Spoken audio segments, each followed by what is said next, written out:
1977, c'est l'année où la myouf, un produit isolant que l'on dit révolutionnaire, fait son entrée dans les maisons canadiennes. Mais très rapidement, on soupçonne la myouf de causer de graves problèmes de santé. Les familles touchées s'engagent alors dans l'une des plus longues batailles judiciaires de l'histoire.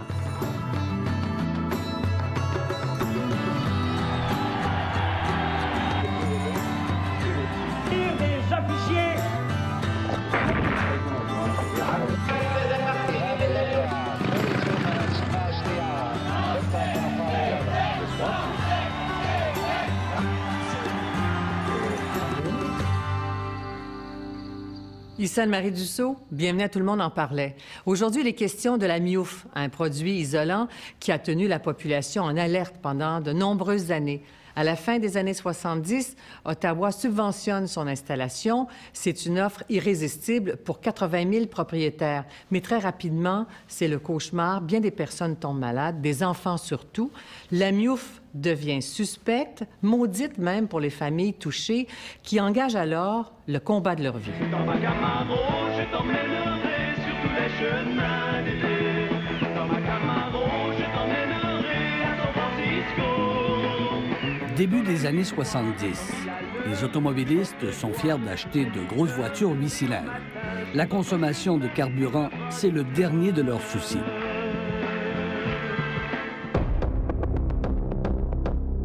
Mais en 73, la crise du pétrole fait exploser le prix de l'essence. Les consommateurs écopent et expriment leur mécontentement. Ça n'a pas d'allure pendant. Ça fait une grosse augmentation. Fait que vous courez les aubaines. Oui, on court les aubaines. Gaspiller l'énergie, ça coûte cher. Cette spirale du prix du brut entraîne une forte hausse du prix du mazout et des coûts de chauffage. Je dis que le gouvernement canadien a le droit d'aider ses citoyens canadiens à mieux isoler leur maison. On est prêt à leur donner 350 $. En 77, pour le ministre André Ouellet, la priorité est maintenant d'économiser l'énergie. Ottawa lance son programme d'isolation des maisons. Il subventionne plusieurs types d'isolants, dont la mousse isolante d'urée-formaldéhyde. On ne disait pas aux gens « prenez tel produit plutôt que tel autre produit », puis « prenez tel entrepreneur plutôt que tel autre ». Et les gens de bonne foi ont tombé dans le panneau, ils ont signé et ils sont fait poser de la mousse dans des conditions inadéquates, avec les conséquences qu'on a eues après. En moins d'un jour, nous installons notre système d'isolation qui assure à votre foyer chaleur et confort. La mousse aide vos murs afin d'y garder la chaleur et vous permet de faire des économies à chaque hiver. Effectivement, c'était même pas un bon isolant. Nicole Lamère est l'une de celles qui a fait confiance à la myouf, la mousse isolante d'urée-formaldéhyde, et elle va le regretter. Moi, j'avais appelé un organisme fédéral qui s'appelait Énersage, où j'avais décrit ma maison et il m'avait conseillé que la seule solution pour moi, c'était de faire isoler à la myouf. Et que même le gouvernement fédéral nous donnait une subvention pour le faire. On connaissait le produit sous d'autres formes de produits domestiques ou industriels. Mais comme isolant, on n'en savait absolument rien. À la fin des années 70, le docteur Albert Nantel dirige l'Institut de toxicologie du Québec. Il savait que le produit pouvait être dangereux. Ça a été mis sur le marché en catastrophe parce que les compagnies voulaient bénéficier du programme d'aide du gouvernement. La myouf est composée de plusieurs éléments. L'eau à 70 %, l'air et l'urée-formaldéhyde qui transforment le produit en pain à l'intérieur des murs. À l'émission Découverte, on parle de l'importance du mélange des composantes. Si le dosage est mal fait, la chaîne d'urée-formaldéhyde peut se briser maille après maille. Résultat, la mousse se désagrège et laisse échapper un gaz, le formaldéhyde. Ce gaz est toxique s'il se retrouve en trop grande quantité dans l'air ambiant. Même les scientifiques du Conseil national des recherches du Canada étaient dans une situation d'inconnu et faisaient effectivement des mises en garde. Mais ces mises en garde n'ont pas empêché le gouvernement fédéral d'approuver et de subventionner la mousse isolante. il y a sûrement eu des représentations de l'industrie auprès des fonctionnaires responsables de l'acceptation des produits pour que leurs produits soient inclus. Et c'est là que je trouve que l'erreur s'est commise. S'il y avait un doute, on aurait dû, dès ce moment-là, le faire savoir davantage et mettre les bémols qui n'ont pas été mis. Au moment où on l'a fait faire, c'était l'été, printemps, là, 77. Et là, tout de suite, j'avais à ce moment-là une enfant et tout de suite, elle a commencé à être malade. Lucie Archambault est bouleversée. L'une de ses fillettes réagit très mal aux produits. La chimiste du laboratoire privé qui avait fait les tests nous a téléphoné. D'après ce qu'elle nous a dit, ça urgeait. Il fallait sortir les enfants de la maison. Nicole Lamère ne savait plus quoi faire, elle non plus, pour soulager les maux de ses enfants. Le plus jeune de mes enfants, qui avait 3 ans à ce moment-là, saignait du nez régulièrement. Mais pas des saignements normaux, là. C'était un drame épouvantable à chaque fois et c'était à répétition continuelle. J'accuse au nom des victimes.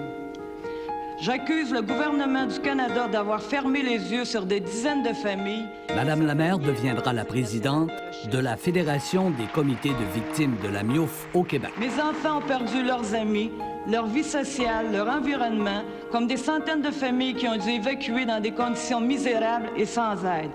Ils vivent dans une atmosphère remplie d'angoisse et de stress depuis près d'1 an.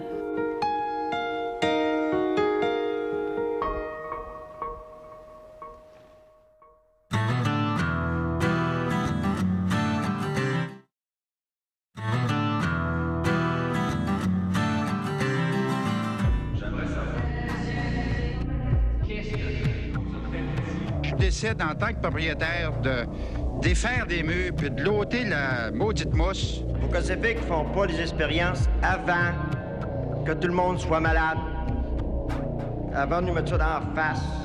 Ce qu'on veut vraiment, là, c'est faire enlever la mousse puis décontaminer nos maisons. Les propriétaires victimes de la MIOF sont en colère contre Ottawa. En décembre 1980, la ministre fédérale de la Santé, Monique Bégin, décide de bannir la mousse du réformaldéhyde en raison des risques qu'elle pose pour la santé.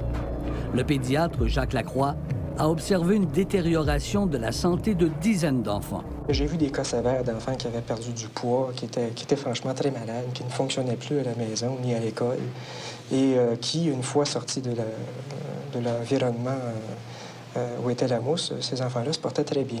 Dans les familles que j'ai vues, la mousse y était pour quelque chose. J'y crois fermement. Et chez les plus malades, j'en suis certain. Vous êtes prisonnier. Le problème se trouve dans vos cavités murales. Idéalement, quand vous êtes malade, on vous dit restez à la maison. Mais là, il fallait dire aux gens, si vous vous sentez malade, sortez de chez vous.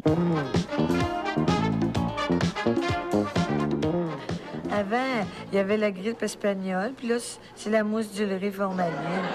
Nous autres, on s'en plaint pas. Nous autres, on comprend ça. C'est normal. Hein? Ouais. C'est ça, je me dis.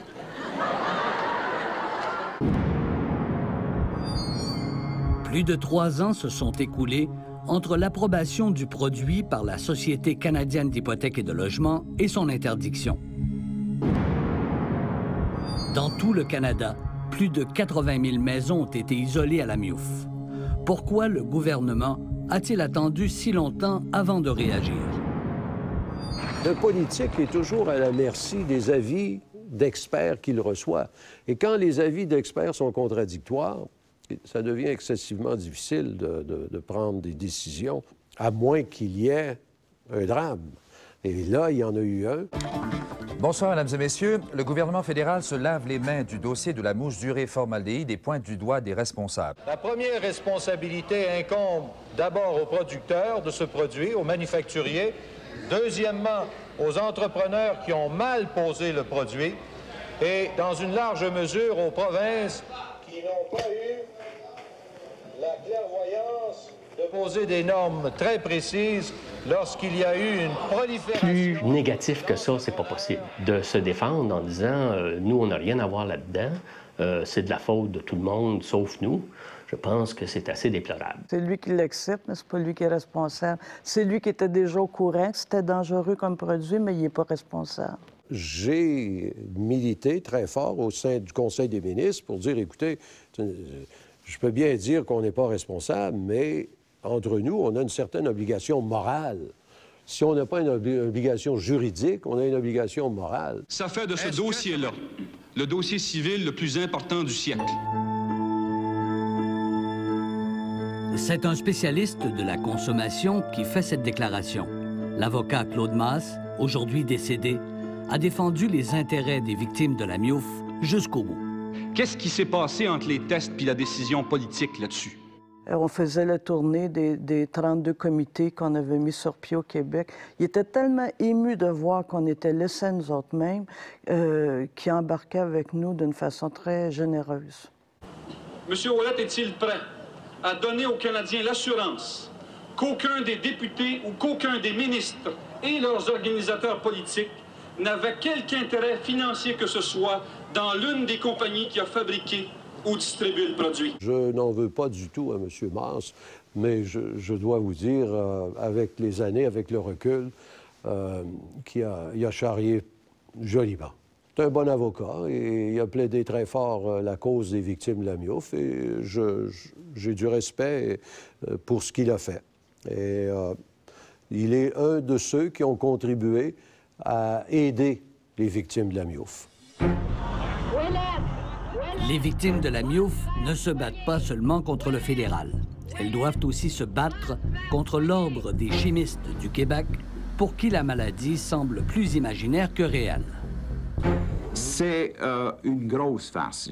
Si c'est pas une immense farce, c'est une grosse farce. Parce que pour l'instant, tout le monde fait grand état, mais est-ce que vous savez combien il y a de gens qui sont vraiment malades? Je sais que dans la province de Québec, il y a 500 causes, alors qu'en Ontario, il y en a à peu près 6. Elles doivent aussi se battre contre de nombreux médecins qui ne semblent pas croire en leurs patients. On a même vu, nous autres, un médecin qu'on avait invité à Sainte-Thérèse de la santé publique, qui était venu nous dire, vous savez, c'est pas pire que fumer 2 paquets par jour de cigarettes. Vous savez pas de quoi il parlait. Comme si les enfants, ils dormaient avec 2 paquets de cigarettes dans leur bouche. C'était aussi ridicule de donner ça comme comparaison. Mais ils connaissaient pas ça. Mais ce qui exaspère encore plus les victimes de la MIOF et crée une véritable levée de bouclier, c'est cette déclaration du ministre Ouellette. Avec mon franc-parler direct habituel, j'ai dit, écoutez, si quelqu'un a un problème avec sa maison, qu'elle parle à l'entrepreneur qui a fait le travail, puis si elle est malade, qu'elle se fasse soigner, qu'elle n'attende pas l'action du gouvernement, parce que ça va prendre quelques semaines. Évidemment, qu'elle n'attende pas l'action du gouvernement, ça n'a jamais passé, et la manchette, ça a été, si t'es malade, fais-toi soigner. Pour Nicole Lamère et ses troupes, c'en est trop. Ouellette, va te faire soigner. Ouellette au fédéral, un embourbe national. Enlevez la mousse, les murs de nos maisons. Enlevez la mousse dans les murs de nos maisons. On est allé déposer une tête de porc devant les bureaux d'André Ouellette, qui était le ministre de la Consommation, et qui venait de nous dire par les médias que si on avait des problèmes de santé, on avait juste à aller se faire soigner. Et ça avait tellement enragé les victimes qu'on a dit la première cible qu'il faut aller, c'est d'aller dans les bureaux de M. Ouellette. La phrase a été sortie de son contexte et brutalement, c'est une phrase malheureuse que je n'aurais pas dû prononcer. Je le regrette. J'en ai payé le prix. J'ai été une cible favorite des victimes de la MIOF. Propriétaire de maisons isolées à la MIOF, vous pouvez faire subir gratuitement un test de dépistage de gaz formaldéhyde à votre propriété. Pendant que le gouvernement fédéral parle de tests, des victimes de la MIOF passent aux actes. Plusieurs arrachent la mousse de l'intérieur, d'autres doivent enlever le parement de briques pour l'atteindre. Des familles de la Gaspésie choisissent d'abandonner leur maison et de vivre dans leur roulotte. Vous voyez votre maison à côté, quel effet que ça vous fait? Oh, c'est un gros regret que j'ai là, parce que me semble que quand je vois dans ma maison, là, je me sens encore chez nous. Cette Torontoise a choisi la solution radicale. Elle fait détruire sa maison. Je ne peux pas passer un autre hiver dans le backyard. On découvre de la miouf un peu partout, dans des écoles au Québec ou dans des édifices fédéraux. À Montréal, on doit même évacuer un foyer de l'âge d'or. Les pensionnaires devront vivre ailleurs pendant plusieurs mois. Mais c'était un scandale, monsieur. C'était des drames qu'on a vécus à grande échelle. Quand on parle de 20 000 victimes qui forment une association, c'est scandaleux. Puis c'était un drame. Un drame, on perdait tout, puis en plus, on perdait notre santé, puis en plus, on ne savait pas où on s'en allait. Y avait-il une solution? On s'en allait-tu tout vers un cancer? C'était dramatique, certain que c'était dramatique. Et les taux d'intérêt hypothécaires viennent à leur tour de franchir le cap des 20 % par année. En plus, les propriétaires sont confrontés à des taux d'intérêt qui frôlent les 23 %. Sans une aide gouvernementale, un grand nombre d'entre eux ne peuvent se départir de la miouf. Mais les actions concrètes du fédéral se font toujours attendre. Je voudrais bien savoir aussi qui va défaire les murs de ma maison. Parce qu'ils m'ont donné 500 $ pour les faire, les chars des murs. Ça m'en coûte 14 000 pour les défaire. Finalement, la seule aide financière que le ministre Ouellet et son gouvernement consentent à donner, c'est un maximum de 5 000 $. Le gouvernement, s'il n'avait pas été influencé par moi et quelques autres ministres, le gouvernement n'aurait rien fait. Mais finalement, on trouvait que c'était inacceptable, inhumain, de laisser ces victimes, ces consommateurs victimes de ce produit sans aide. C'est lui qui a terminé le programme en disant « maximum qu'on va pouvoir donner, c'est 5 000 $. Ça en était une arrogance de plus, alors que la moyenne au Québec pour faire démousser les maisons est environ de 20 000 $. C'était arrogant de nous offrir 5 000 $, point final. Alors, plutôt que de seulement vous plaindre, je pense qu'il serait utile que vous commenciez à remplacer cette mousse-là et à vous faire rembourser par le gouvernement fédéral. Faut pas lâcher. Tant qu'on ne sera pas réglé, on ne lâchera pas. Je suis sûr qu'on va réussir parce que ça se peut pas, il y a une justice. Mais y a-t-il vraiment une justice pour les victimes de la miouf? Pour revoir notre émission ou en savoir plus sur la miouf, consultez notre site Internet radiocanada.ca/parler.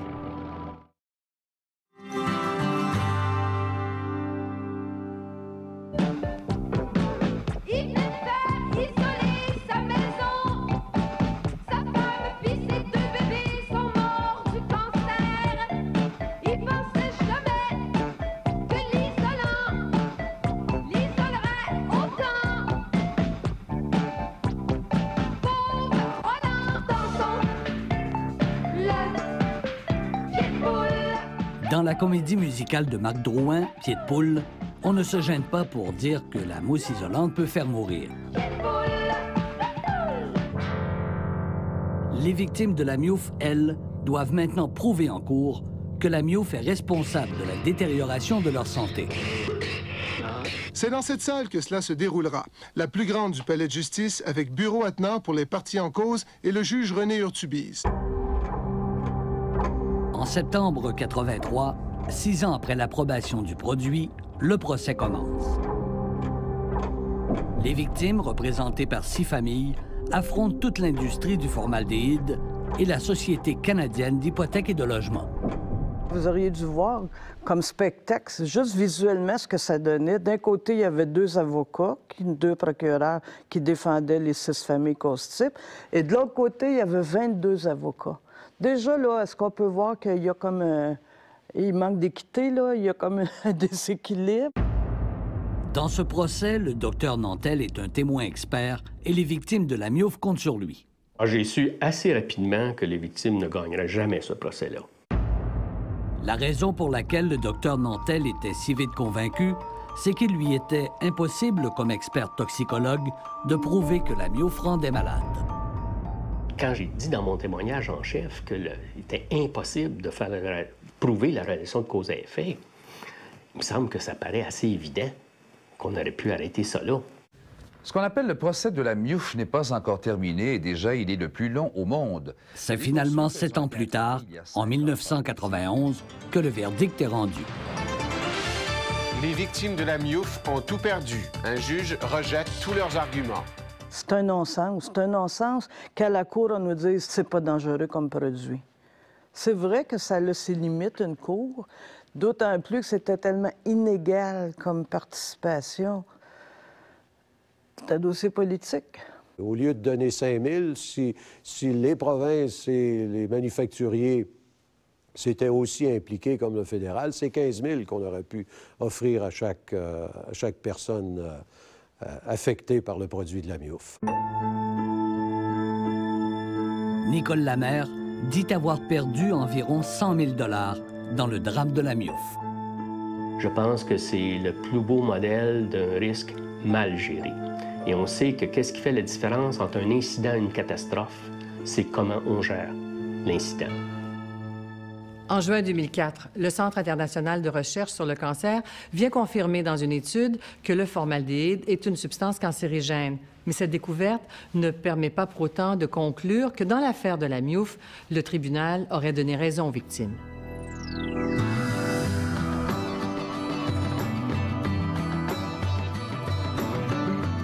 Si les gens ne se mettent pas ensemble pour lutter contre les injustices qu'ils vivent, ils n'auront rien.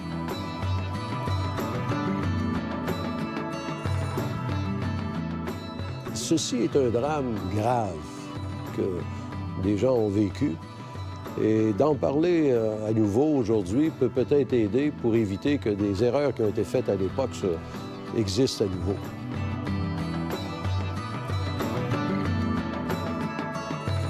J'ai perdu 10 ans de ma vie à me battre contre des fantômes.